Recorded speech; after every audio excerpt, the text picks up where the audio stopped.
और दोनों दोस्त सो जाते हैं।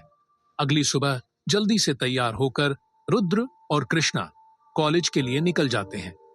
कॉलेज के अंदर राहुल पहले से ही रुद्र का इंतजार कर रहा था।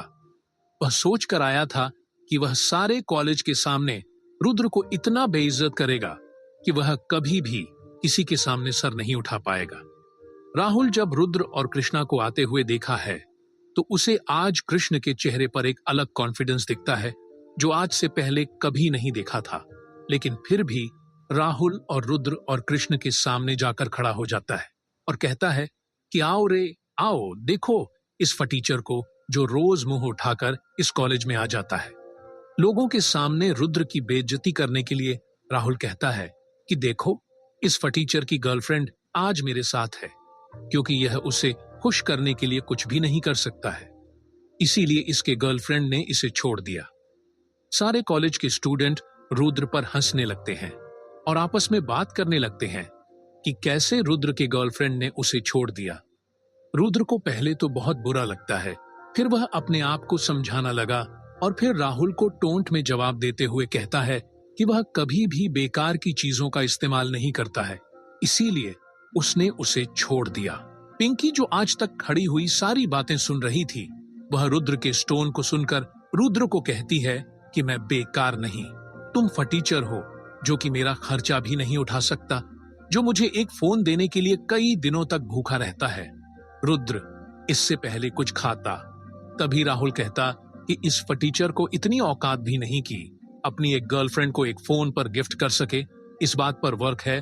जोर जोर से हंसने लगता है और पिंकी भी। और रुद्र अपने मन में कहता है अगर पिंकी तुमने मुझे धोखा नहीं दिया होता तो आज मेरे पास इतनी दौलत है, मैं जानू मोबाइल का पूरा शोरूम खरीदकर तुम्हें दे सकता हूं। मरुधर फिर अपनी सोच से बात कर आकर पिंकी को जवाब देता है कि वह बेकार की चीजों पर पैसे खर्च नहीं करता है, इसलिए उसने कभी भी उसे ऐसा कभी सोचा ही नहीं। रुद्र की ऐसी बातों को सुनकर और रुद्र के ऐसे जवाब देते देखकर कृष्णा बहुत खुश होता है और अपने मन में कहता है कि वाह, मेरे शेर मान गए तो इन जैसे को भी जवाब दे सकता है।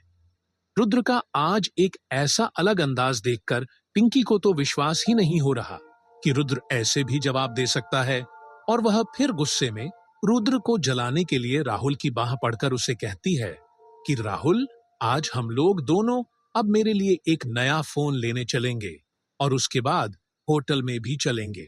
इतना कहकर पिंकी सारे कॉलेज के सामने राहुल के हुए हॉट पर अपने होंठ रख देती है और किस कर लेती है।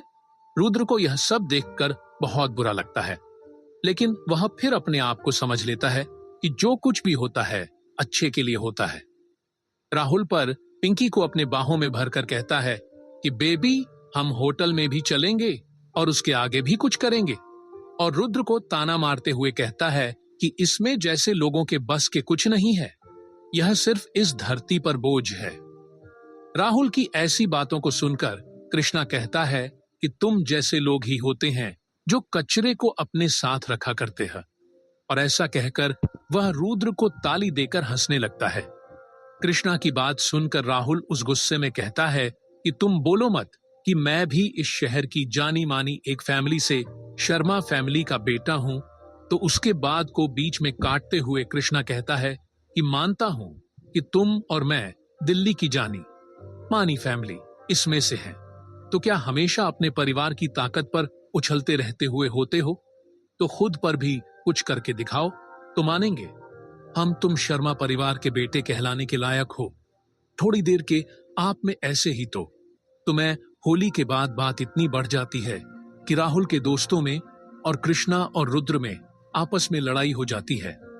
कृष्णा और रुद्र मिलकर उन दोनों को बहुत मारते हैं। रुद्र कहता है कि जो और पहले कुछ खा पी लिया करो, ताकत आएगी घर में, वरना कुछ करने लायक नहीं रहोगे।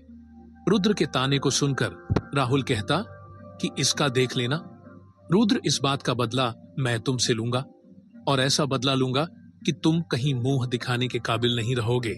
इतना कहकर गए वहां से चला जाता है। थोड़ी देर के बाद राहुल और रुद्र की लड़ाई की खबर पूरे कॉलेज में आज की तरह फैल जाती है, और चारों तरफ यही बातें होने लगती है कि कैसे आज और रुद्र ने राहुल की बातों का मुंह तोड़ जवाब दिया। आज तक केवल राहुल ही था जो सारे कॉलेज में सब लोगों को परेशान करता था, यहां तक कि वह प्रिंसिपल की भी बातों को नहीं मानता।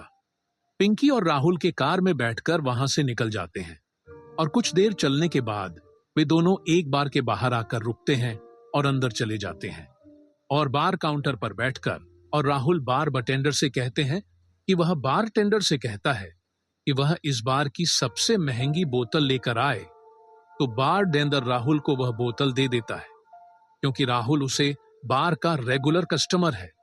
वह जानता है कि राहुल दिल्ली के एक बड़े परिवार का बेटा है। राहुल गुस्से में आकर पिंकी से कहता कि मैं उसे रुद्र के बच्चे को छोड़ूंगा नहीं, और इतना कहकर वह शराब पीने लगते हैं। पिंकी ठीक रहती है कि हमें कैसे भी करके उसे रुद्र के बच्चे से अपनी बेइज्जती का बदला लेना है, और इतना कहकर वह कुछ सोचने लगते हैं। थोड़ी देर के बाद पिंकी कहती है कि वह किसी गुंडे को रुद्र को मारने के लिए बोलने या उससे किसी का किडनैप करने के लिए बोल दो। इतना कहकर पिंकी चुप हो जाती है और राहुल पिंकी की बातों को सोचता है और फोन निकालकर इस शहर के सबसे बड़े गुंडे जयंत भाई को फोन लगा देता है। जयंत भाई दिल्ली का सबसे बड़ा माफिया डॉन है, या यह कह सकते पूरे दिल्ली के अंडरवर्ल्ड पर जयंत भाई का राज चलता है। फिर राहुल जयंत भाई को रुद्र की सुपारी दे देता और कहता है कि यह लड़का मुझे कल सुबह तक इस शहर में दिखाई नहीं देना चाहिए, चाहे कुछ भी हो जाए। इतना कहता है तब जयंत भाई कहता है मैं काम तो कर दूंगा, लेकिन इसके लिए पेमेंट ज्यादा लगेगी। तो कहता है कितने? 50 लाख लगेंगे। जयंत भाई रुद्र की फोटो मांगता है और कहता है कि तुम्हारा काम हो जाएगा। राहुल अपने फोन से रुद्र की फोटो को सेंड कर देता है जयंत भाई के पास और 10 लाख रुपए ट्रांसफर कर देता है और कहता है कि यह एडवांस और बाकी के 40 लाख रुपए कम होने के बाद मिलेंगे। तो जयंत भाई भी ठीक है कहकर फोन काट देता है।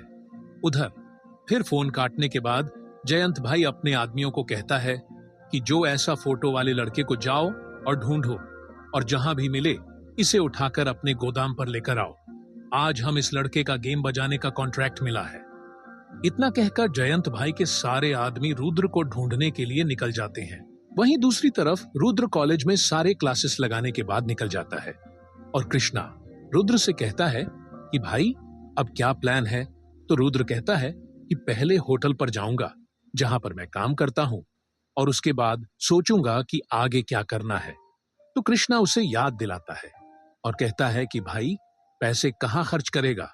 तो रुद्र कहता है भाई चल देखते हैं कि कुछ तो करेंगे, लेकिन आज शाम में पहले होटल पर जाऊंगा, फिर देखते हैं। इतना बोलकर रुद्र वहां से फिर होटल के लिए निकल जाता है और वहां पर जाकर अपने वही लेटर कैक के यूनिफॉर्म पहन लेता है और अपना काम करने लगता है।